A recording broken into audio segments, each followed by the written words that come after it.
Hey everyone, I'm Miriam. I'm 28, working hard as a junior accountant at a local firm. It's not glamorous, but it pays the bills. I come from this big, loud family that's always gone on and on about how tight we are.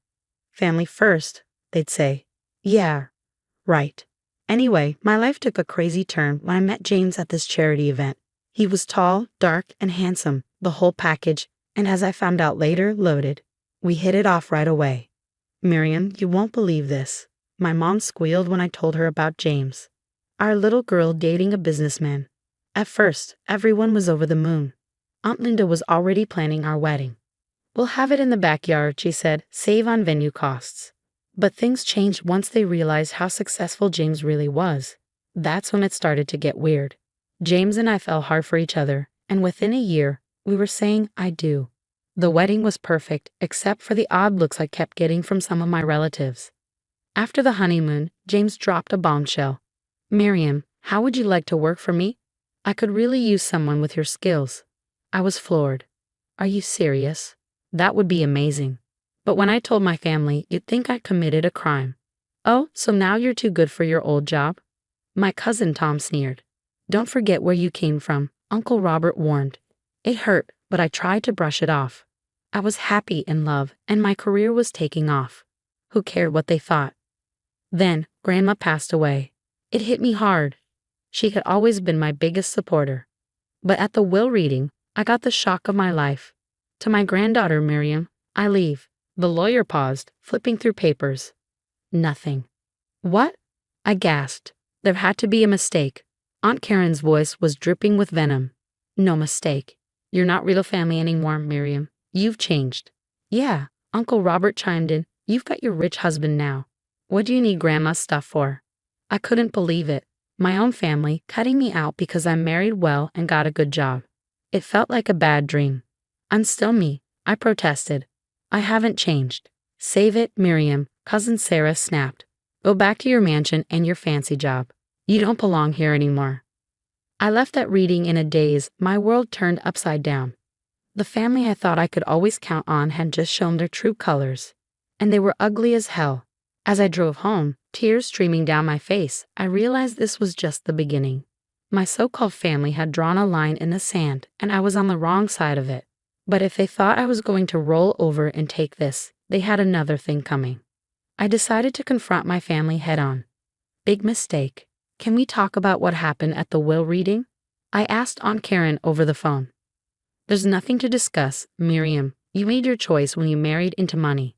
I'm still part of this family, I tried to reason with her. I haven't changed. Save your breath. We all know you think you're better than us now. And with that, she hung up on me. Unbelievable. I tried reaching out to others, but I kept hitting a brick wall, cold shoulders, snide remarks, you name it. Then, out of the blue, I got a text from Sarah. Meet me at Joe's Diner. 3 p.m. Come alone. When I got there, Sarah was a bundle of nerves. Miriam, I can't take it anymore. You need to know the truth. What truth? She leaned in and whispered, Uncle Robert, he's behind all of this. My jaw dropped. What do you mean? He convinced Grandma to change her will just weeks before she died. Said he didn't need the money anymore. I couldn't believe it. But why? Sarah's eyes darted around nervously. He's been embezzling from the family business for years. He needed to cover his tracks. My head was spinning. Uncle Robert, the family's golden boy, a thief. There's more, Sarah continued. He's been turning everyone against you, spreading rumors, twisting your words. It all started to make sense, the cold shoulders, the nasty remarks. Thanks for telling me, Sarah, but why are you risking this? Sarah asked, a sad smile on her face. Because it's not right, and I miss my cousin. As the days passed, I noticed more and more family members ghosting me. Even Lisa, my ride or die since kindergarten, stopped returning my calls. Lisa, it's me again. Can we please talk? Straight to voicemail. I tried reaching out to my parents, hoping they'd take my side. Mom, Dad, you can't seriously be okay with this. Dad sighed. Honey, maybe it's best to let sleeping dogs lie for the sake of family peace. Family peace. They're treating me like a pariah. Mom patted my hand. It'll blow over, sweetie. Just give it time.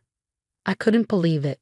Even my own parents were choosing the path of least resistance. Weeks later, I caught wind of a family gathering. No invite for me, of course. Still, I decided to swing by, hoping to catch someone willing to talk.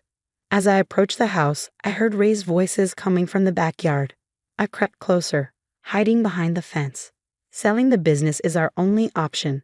Uncle Robert's voice carried over. Aunt Karen sounded panicked. But what about our jobs? The family legacy. Sometimes sacrifices have to be made, Robert replied smoothly. Besides, with the sale, I'll be able to redistribute some assets. My blood ran cold. He was planning to sell the family business, the one my grandfather built from the ground up. But Robert, another voice chimed in. What about the other employees? Our cousins, nephews, nieces. Collateral damage. Robert dismissed. They'll find other jobs. I'd heard enough. My hands shook as I snuck away. Robert wasn't just content with turning the family against me. He was ready to throw everyone under the bus to save his own skin. As I drove home, my mind raced. I had to do something, but what? I was the family outcast now. Who would believe me? One thing was clear. The Uncle Robert I thought I knew was a fraud, and I needed to expose him before he destroyed everything our family had built. I couldn't just sit back and watch Robert ruin everything. I had to act, but I needed to be smart about it. That's when I hatched my plan. James, honey, I need a favor, I said one night over dinner. What's up, babe? I need access to some financial analysis tools. It's for a personal project. James raised an eyebrow but didn't press. Just be careful, okay. With those tools, I started digging, but I needed more. So I reached out to my old buddy Mike from my previous accounting gig. Mike, I need your help. Off the books. Miriam, it's been ages. What's going on? I spilled the beans about Robert's embezzlement. That sleazeball. Count me in. For weeks, we pored over financial records, tracing every cent. But we needed an inside track, and that's where Cindy, Robert's assistant, came in. I accidentally bumped into her at the coffee shop near their office. Oh my gosh, Cindy, it's been forever. We got to chatting, and soon we were having regular coffee dates. I started fishing for info. So how's work? Is Uncle Robert keeping you busy? Cindy rolled her eyes. Girl, you have no idea. The late nights, the secret meetings, something big's going down. Jackpot. Meanwhile, at James's company, things were heating up. Miriam, we're on the verge of losing our biggest client, Megacorp. We need this deal. Our entire key forward depends on it, James said, stress evident in his voice. I spent nights poring over their financials, finding ways to sweeten the deal. Finally, I called a meeting with Megacorp's CFO. Listen, Bob, I know you've got other offers, but look at these projections. I laid out my plan, showing how our partnership could boost their profits by 30% in the first year alone. Bob's eyes widened. Dan, Miriam, this is impressive. We sealed the deal that afternoon. James was over the moon. Miriam, you just saved our asses. How would you like to be our new CFO? I was floored. Are you serious? Dead serious. You've more than earned it. News of my promotion spread like wildfire. Suddenly, my phone was blowing up with messages from family members who'd been ghosting me for months. Congrats, cuz. We should catch up, texted Lisa. Aunt Karen called, all sugary sweet. Miriam, darling, we're so proud of you. I kept my responses polite but brief. I had bigger fish to fry. Finally, after weeks of late nights and secret meetings, I had everything I needed. Financial records, witness statements, and recordings of Robert's shady deals. I sat at my desk, staring at the mountain of evidence. This was it, the moment of truth. I picked up my phone and typed out a message to the family group chat, the one I'd been booted from months ago. Family meeting tomorrow at 2 p.m. It's about the future of our family business. Everyone needs to be there. I hit send, my heart pounding. There was no turning back now. Tomorrow, I'd expose Robert for the fraud he was. Consequences be damned. As I got ready for bed, I couldn't help I felt a mix of anxiety and determination as I prepared to drop a bombshell on my family. Sometimes you have to break things to fix them. I just hoped that when the dust settled, there would be something left to salvage. The day of the family meeting arrived, and I felt like I was going into battle. As I walked into Grandma's old house, now Uncle Robert's, the chatter died down. All eyes were on me. Well, well, look who decided to grace us with her presence, Aunt Karen sneered. I took a deep breath. Thanks for coming, everyone. I know you're wondering why I called this meeting. Uncle Robert stood up, feigning concern. Miriam dear, if this is about the inheritance, I cut him off. It's about the future of our family business and your crimes. The room erupted into chaos. I raised my voice to be heard over the din. I have proof that Uncle Robert has been embezzling money from the family business for years. I began laying out the evidence: financial records, witness statements, recordings. With each revelation, the color drained from Robert's face. This is preposterous, he sputtered. You can't believe this gold digger. But the proof was irrefutable. I played a recording of Robert discussing his plans to sell the business. You were going to sell our legacy? Dad's voice was barely a whisper. Robert made a dash for the door, but it burst open before he could reach it. 2 police officers walked in. Robert Johnson, you're under arrest for embezzlement and fraud. As they led him away in handcuffs, the room fell silent. Then all hell broke loose. Aunt Karen was the first to approach me, tears in her eyes. Miriam, I'm so sorry. We had no idea. I held up a hand. Save it, Aunt Karen. I'm glad the truth is out, but I can't forget how quickly you all turned on me. One by one, relatives came up to apologize, asking for help, jobs, money, you name it. I'm sorry, but no, I said firmly. I'm not here to be your safety net. I will, however, help salvage the family business. I'll work with Sarah and anyone else who treated me decently, but this is a professional courtesy, nothing more.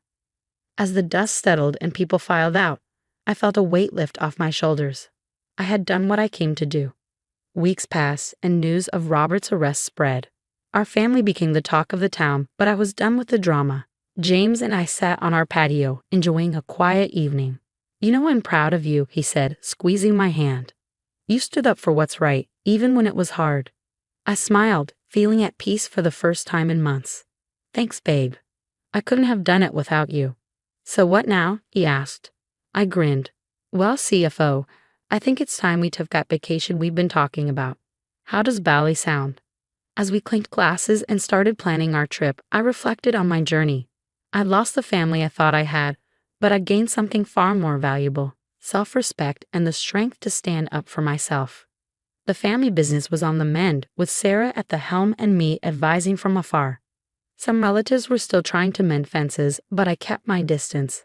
I had learned the hard way that blood doesn't always mean loyalty. Looking at James, I realized I had everything I needed right here. We were building our own family, one based on love and mutual respect. And as for the future, well, bring it on. I was ready for whatever came next. As the sun set on another chapter of my life, I felt nothing but excitement for the new one beginning. Sometimes you have to lose what you thought you wanted to find what you really need. And me? I had found my happily ever after on my own terms. Now I have a question for you. If you were in my shoes, would you have forgiven your family and let them back into your life?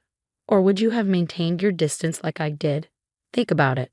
Family is supposed to have your back, right? But what happens when they betray you? Is blood really thicker than water, or is that just something we tell ourselves? Drop your thoughts in the comments below. I'm dying to hear what you would do in this situation. And hey, if you enjoyed this roller coaster of family drama, why not hit that like button? It helps more people find our channel. Oh, and if you want to catch more stories like this, smash that subscribe button and turn on notifications.